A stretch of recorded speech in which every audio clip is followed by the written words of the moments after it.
आपको कोई व्यक्ति किसी भी तरह की धमकी देता है इस इरादे के साथ कि वह आपका कोई ना कोई नुकसान जरूर कर देगा, क्या कोई आपकी इंसल्ट करता है, आपके लिए अपशब्दों का प्रयोग करता है, गाली गलौज करता है, या आप ऐसा किसी के साथ करते हैं, तो हो जाइए सावधान, क्योंकि हो सकते हैं इसके गंभीर परिणाम।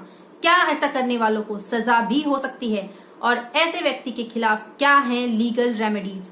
इस महत्वपूर्ण जानकारी के लिए वीडियो को एंड तक ध्यान से देखिए। मेरा नाम है पूनम शर्मा और आप देख रहे हैं लीगल फिल्स। यदि कोई व्यक्ति किसी अन्य व्यक्ति को अपशब्द बोलता है, डेलिब्रेटली किसी को अपमानित करता है, गाली गलौज करता है, या फिर इंटेंशनली इस इरादे से किसी को प्रोवोक करता है, उकसाता है कि सामने वाला कोई ऐसा अपराध करे जो वो नहीं करना चाहता या उसे नहीं करना चाहिए। फॉर एग्जाम्पल, एक्स ने वाई के अगेंस्ट कोई कंप्लेन फाइल कर दी, एक्स और वाई का आमना सामना हुआ, वाई ने एक्स को गालियां देनी शुरू कर दी, उसकी मदर के बारे में अपशब्द बोलने शुरू कर दिए, जिससे कि एक्स को गुस्सा आए और वो कोई अपराध करे। इस प्रकार के केसेस में आईपीसी की धारा 504 के तहत लोक शांति भंग करने यानी पब्लिक पीस डिस्टर्ब करने, इंटेंशनली किसी को अपमानित करने और जानबूझकर किसी को अपराध करने के लिए उकसाने के जुर्म में 2 वर्ष तक की सजा का प्रावधान है, या फिर जुर्माना, या दोनों भी हो सकते हैं। पुलिस अक्सर इस धारा का प्रयोग करती है क्योंकि इस तरह के एक्ट से पब्लिक पीस डिस्टर्ब होती है। ये नॉन कॉग्निजेबल और बेलेबल ऑफेंसेस हैं, इसलिए कोर्ट के माध्यम से ही दर्ज हो सकते हैं। यदि आप कोर्ट में ये साबित कर दें कि जानबूझकर आपका अपमान किया गया है या इंटेंशनली आपको अपराध के लिए उकसाया गया है, तो कसूरवार को सजा हो सकती है। अब बात करते हैं धमकी की, यानी कि थ्रेट की। धमकी ओरली, रिटर्न में या जेस्चर्स के थ्रू भी दी जा सकती है। यदि कोई व्यक्ति आपको किसी भी प्रकार की हानि या इंजरी पहुंचाने की धमकी देता है, आपकी बॉडी से रिलेटेड, आपकी प्रॉपर्टी से रिलेटेड, या फिर आपके रेपुटेशनल लॉस से रिलेटेड, बॉडी से रिलेटेड इंजरी, जैसे कि स्टिक दिखाकर किसी को चोट पहुंचाने की धमकी, गर्म पानी किसी पर डालने की धमकी, या फिर हल्की फुल्की चोट से रिलेटेड धमकी, प्रॉपर्टी से रिलेटेड धमकी, जैसे कि तुम्हारी प्रॉपर्टी नष्ट कर दूंगा, तुम्हारी फसलों को नुकसान पहुंचा दूंगा, तुम्हारी गाड़ी तोड़ दूंगा आदि।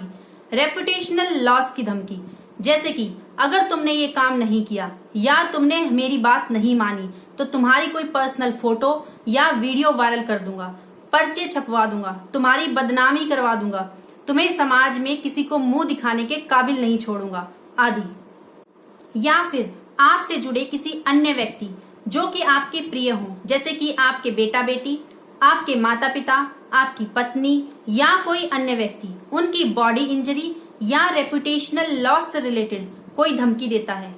यहाँ एक और इम्पोर्टेंट बात है कि यदि आपसे जुड़े किसी डिसीज्ड व्यक्ति यानी किसी मृत व्यक्ति की रेपुटेशन की हानि की कोई धमकी देता है, तो वो भी धमकी में काउंट होगी। या फिर कोई आपको सावधान करे और कुछ ऐसा करने के लिए कहे जिसे करने के लिए आप लीगली बाउंड नहीं हैं या आप नहीं करना चाहते, वरना वह धमकी में कही बात को सच कर देगा।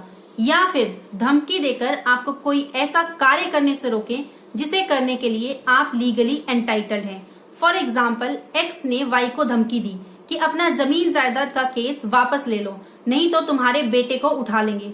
तो इस तरह के एक्ट्स, इस तरह की धमकियां आपराधिक अभित्रास के अंतर्गत आती हैं, यानी क्रिमिनल इंटिमिडेशन, जिसका अर्थ है कि आपराधिक स्तर पर डराना धमकाना या दबदबा कायम करना। कुछ और एग्जाम्पल से समझते हैं। सपोज एक व्यक्ति ने दूसरे व्यक्ति को धमकी दी कि या तो मेरी बात मान ले, नहीं तो तेरी कोई सीक्रेट इंफॉर्मेशन लीक कर देंगे, अपने माता पिता की खैरियत चाहता है तो हमारी बात मान ले, या फिर तुम्हारी कोई ऑब्सीन फोटो या वीडियो हमारे पास है, इसको वायरल कर देंगे, इसको सोशल मीडिया पर अपलोड कर देंगे, नहीं तो जो हमने पैसों की डिमांड की है उसे पूरी कर दे, तुम्हारी प्रॉपर्टी मेरे नाम कर दे, नहीं तो तुम्हारी प्रॉपर्टी को नष्ट कर देंगे, तुम्हारी रेपुटेशन को डाउन कर देंगे। बेसिकली धमकी देकर रिटर्न में कुछ चाहना, कोई कार्य कराने के लिए बोलना या किसी कार्य को करने से रोकना, पैसों की डिमांड करना या प्रॉपर्टी की डिमांड करना आदि। इस तरह के सारे एक्ट्स, इस तरह की सारी धमकियां क्रिमिनल इंटिमिडेशन के अंतर्गत आती हैं, जिसके लिए आईपीसी की धारा 506 में 2 वर्ष तक की सजा का प्रावधान है। या फिर जुर्माना या दोनों भी हो सकते हैं।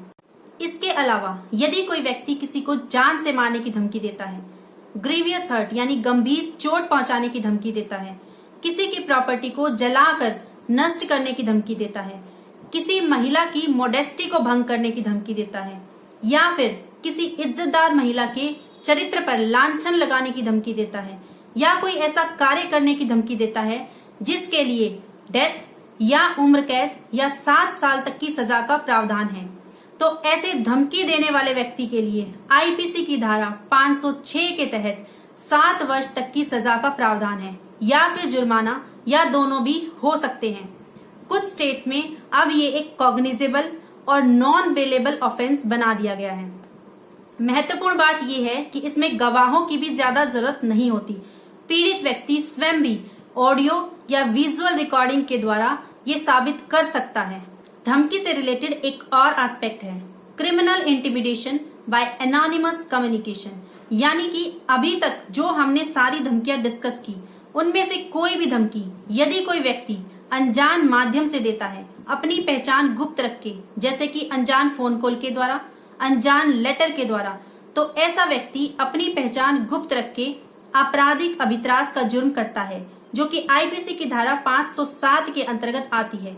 और इसके लिए आईपीसी की धारा 506 में धमकी के लिए जो सजा है वो +2 वर्ष तक की अतिरिक्त सजा का प्रावधान है। किसी भी व्यक्ति को आपका अपमान करने, आपको क्षति पहुंचाने या किसी भी प्रकार आपको डराने धमकाने का राइट नहीं है। यदि आपके साथ भी ऐसा कुछ हो रहा है तो अपने अधिकारों का प्रयोग करें और कानूनी सहायता लें। आज की वीडियो में इतना ही। यदि आपने चैनल अभी तक सब्सक्राइब नहीं किया है तो चैनल को सब्सक्राइब करें, वीडियो को लाइक एंड शेयर करें ताकि आपके अपनों तक भी यूजफुल इंफॉर्मेशन पहुंचती रहे। जल्दी ही मिलेंगे एक और वीडियो के साथ, तब तक के लिए टेक केयर।